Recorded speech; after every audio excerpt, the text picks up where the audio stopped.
नाशिक शहरासह ग्रामीण भागात पुन्हा एकदा बिबट्याच्या हालचाली वाढल्या असून नागरिकांमध्ये घबराट पसरली आहे.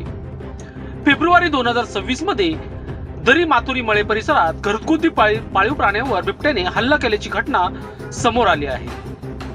14 फेब्रुवारी रोजी एका निवासी घराच्या आवारात घुसून पाळीव मांजरावर हल्ला केल्याचा प्रकार सीसीटीव्ही कॅमेऱ्यामध्ये कैद झाला आहे, ज्यामुळे परिसरात भीतीचा सावट निर्माण झाला आहे.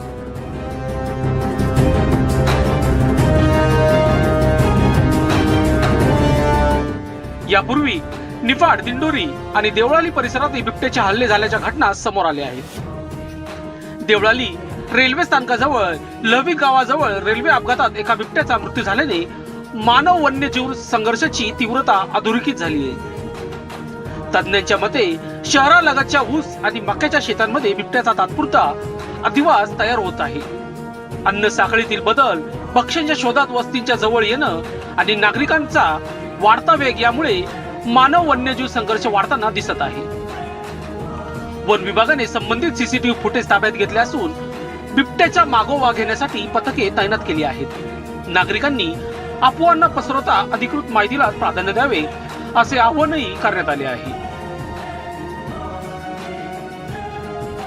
लोकशास्त्र न्यूज साठी बंटी आढाव, नाशिक.